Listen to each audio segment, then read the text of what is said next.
That is the offense. Let's go to the other side of the football and begin with edge. It's the position that's most coveted in the first round. Only two win in the first. Young, second overall to the Redskins, and Chase on 20 to the Jaguars. Edge position.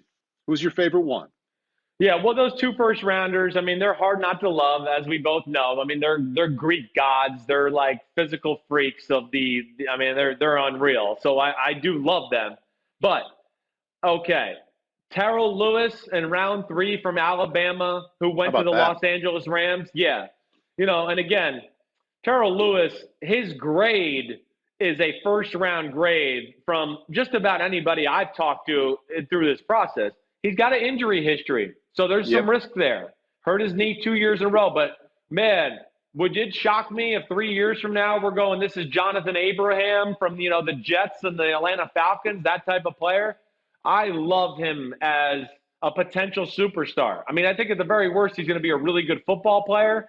But I think that's the one that jumps out to me more than any is the fact that the Rams, who have a very sneaky, talented, good D line right now, anybody out Yes. there.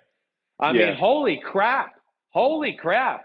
And then to add this freak to the mix, I mean, that could be some scary front seven, the Los Angeles Rams this year. I thought it was interesting that it wasn't a super popular pick in the first round, but in rounds two and three, where you expect to get a quality contributor, 10 came off the boards in those two rounds. Yes. Well, there was a lot of quality football players. People we talked, the Seahawks with Darrell Taylor from Tennessee. I mean, grown man. I'll tell you another one that jumped out to me that I love.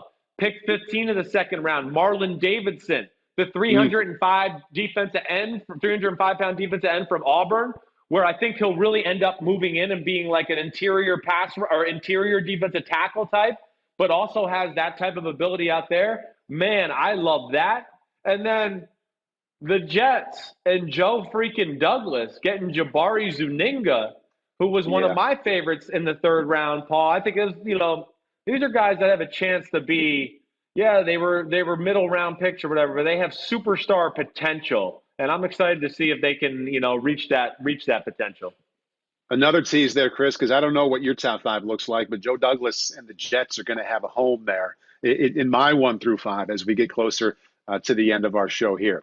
Okay, cornerback. It started at three, Okuda to the Lions, all the way to Gladney at 31 to the Vikings in that trade, but six win in round one. As expected, it was the most popular position, rounds one through seven. You have all kinds of ways to go that you can go here with corners. Who's your favorite? Well, again, I think there's two that kind of separate themselves for me. Again, with value, we're talking. Yes, I love the top three corners. I thought I was going to be talking about the Raiders corner, Damon Arnett, as one of these guys that are like, man, they got some player in the second round. I don't love it as much at pick 19. I thought we'd be talking about him, but I think the first one is Christian Fulton to the Tennessee Titans at the end of the second round. I think you talk to some people. I know I love this kid in the draft process. He's a true island corner. This is a defense that struggled in pass defense last year. And I think he has some nickel and outside versatility. Wherever they need him to play here in year one, I think he'll be fine. That was probably my favorite cornerback pick, as far as value is concerned too. When I was looking at the second round, Chris, and going back to your list of top five corners and thinking about the conversation we had a couple of weeks ago about the best available in the draft, I'm not surprised you went Fulton. I thought you might go 10 before. At 51, the Cowboys found Trayvon Diggs. That was going to be my next one. That's my honorable mention. Yes, they lost Byron Jones, and now, whoa, you get another starting outside corner in round two. I think a lot of people in football had him somewhere between 25 and 40 in the draft. He ends up out of the first round, but size, unbelievable strength and jam at the line of scrimmage. And then, Paul, I know we talked about this. He's Stephon Diggs' brother, and he's got the best ball skills in the draft out of the cornerback position. He's great in zone. He really has a feel for what the offense is trying to do, and he knows how to read the quarterback's eyes. And I'm telling you, if he gets a hand on the ball, he's going to catch it. He's like his brother that way. So, yes, the Cowboys absolutely killed it with that pick right there. When you think about the safety position, Thursday, Friday, Saturday, who comes to mind? Damn, all my man crushes went off on day two. So, I couldn't believe it. But I think number one, I'm going to my Buccaneers with getting Antoine Winfield Jr. I mean, I love Antoine Winfield Jr. He was arguably one of my favorite players in the draft. So the fact that they got him at pick 44 or 45, I think it Right? was total, and they need that position badly. Yes, that to me would be probably my favorite one, with my man from Lenoir Rhine, Kyler Duggar at New England Patriots being my second favorite. I wanted to ask you about that because, I mean, Bill Belichick laid out the perfect question for someone like me to ask you. So at 37, Bill Belichick says, okay, safety. Could have had Grant Delpit. Could have had Antoine Winfield. Could have had Jeremy Chin, a prospect we both like a lot out of Southern Illinois. What do you think about him going with Duggar instead of those three guys? Well, I had Duggar as one of my top 5 safeties in the draft. I put him number 4 only because I was chicken crap, Paul, because I just went, damn, I'm not sure about the level of competition. This is one of those guys that you'd really like to see in person a little bit, just to go, okay, he looks like a giant in that type of football and looks really gifted, but is it because of the lack of competition he's playing against, or is this real? It looked very real on film to me. I mean, one of the things I wrote down was his ceiling is Sean Taylor-ish. I mean, he's got some body to be that size and be able to move the way he moves. It's warranted of a top 40 pick. And we know New England likes those kind of guys, right? Oh, you're going to play Travis Kelce in the playoffs? You got Duggar to cover him. He's going to be great linebacker, strong safety, be able to match up with big receivers or big tight ends and be a pain in the ass for them. That's where the true beauty of this pick is for New England. Are you down on the wide receivers at Limestone? They didn't show you much on tape? Yeah, I'm a little down on them. I wasn't sure. I thought some of them I might be able to beat them in a race, so I wasn't sure about that. Defensive tackle. It was fun listening to your podcast that you did with Ahmed because I could tell how much you love both of the top two guys. Brown, he goes in the top 10 to Carolina. Kinlaw, you talked about him a little bit. He's now in San Francisco. But you can have one of those two if you'd like to talk about here with this topic. But I give you all the defensive tackles that win in the draft. Who's your favorite? Yeah, well, I mean, those top two are special. I mean, there's no denying that. I think you probably saw enough even this weekend just in the highlights to go, who the hell are these guys? Are unbelievable. I mean, just to be that size and move the way they move, unbelievable. All right, there's two that jump out. My first one is Neville Gallimore from Oklahoma. The fact that the Dallas Cowboys got him in round 3. I had some arguments about this guy with some friends of mine in the NFL, Paul, like some true arguments. Because, one, I think he was the best interior pass rusher in the draft, other than the top 2 guys that we saw, right? Mm-hmm. So he's special that way.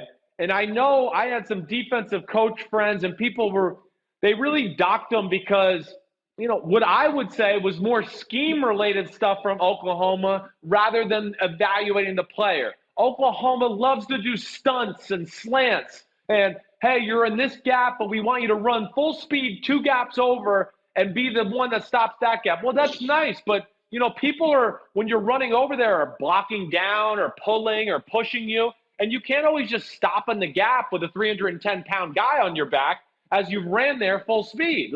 Nobody can do that. I don't think the Hulk can do that. I'm not sure. I'd have to check, okay? So that bothers me in the evaluation, but to me, to get this damn guy in the interior, the Dallas Cowboys, where they just got freaks galore on their defense already, that was the one I loved the most. Yeah. Am I remembering this correctly? In our mock draft, you had him in the first round, right? I did. I had the Seattle Seahawks taking him late in the first round. And that's where it kind of got me, I got into Saturday and we got in the second round and I started texting some friends around the NFL like, hey, dude, what's up with Neville Gallimore? Is there something I don't know about him? You know me, Paul. I put myself out there always. I thought he was a first-round pick, blah, blah, blah. I got a lot of people going, he's got first-round traits. He's got first-round talent.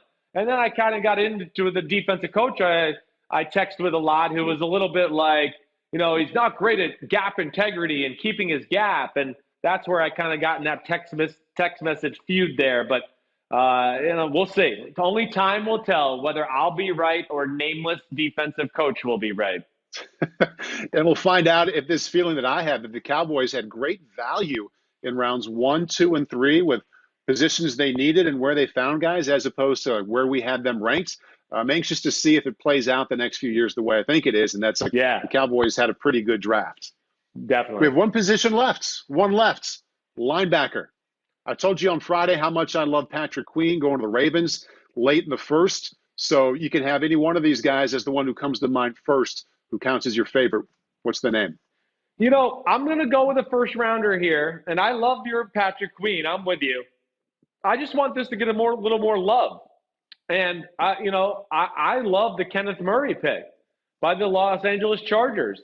One, I'm going to give it some extra value because they get a quarterback with pick number 6, but then make a big time move to trade back up into the first round, I believe with the Patriots at the time, and get a difference making player for your defense to where now I go, whoa, like, watch out for this defense this year. Like, I was already going, like, what the Chargers defense could be one of the best in football. Now I'm going, whoa, it will be one of the best in football. It's just going to be, is it the best or the second best or the third best? I mean, that's really what it's come down to me. Wow. But Murray, Wow. yeah, Murray to be 242 and move the way he does.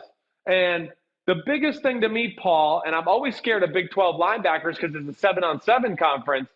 This guy, he's an SEC mentality. He liked getting in the nitty gritty and pulling guards. Let me smash you. And I'll fill this gap and take on the fullback or do whatever he's got to do. He's got a true physicality to his game. This is not just some pretty athlete running around. And I think in that scheme, that's the Seattle Seahawks scheme there. This is going to be their Bobby Wagner. And man, when you just look at that Chargers defense with those 2 pass rushers and Linval Joseph on the inside and Jerry Tillery, who was a first-round pick last year, and now the second level you start talking about Kenneth Murray and Derwin James, who's their version of Cam Chancellor, you just go, right. Holy defense, Los Angeles, and that excites me. A quiet part of that excitement, I think, when I look at that Chargers defense, he doesn't get a lot of credit. Not a real well-known name, but Drew Tranquill out of Notre Dame, a mid-round pick last year, had a nice rookie season. Maybe not going to be a star, but you put him next to Murray, and I think that makes Murray even better. I do too. I mean, we've gotten to see Tranquill so much in person. He does everything well. He understands the game. They'll find whether he's the starting linebacker in the base defense. Hey, I don't know, but he's going to have plenty of snaps because of his versatility and his ability to match up in certain personnel sets with the opposing offense. And then Paul, I mean, we get into Casey Hayward, Chris Harris Jr., pretty good safety play there in the Chargers. I mean, they're just one of those teams I look at right now and go, damn, that AFC West, holy talent out there. It's really impressive. Right. I like where you went there because you not only like the player, but you tied it all together with the other levels of the defense and how he fits in and how he makes a budding strength of a team with really nice young players, how he makes them probably even better or hopefully even better if you're Tom Telesco.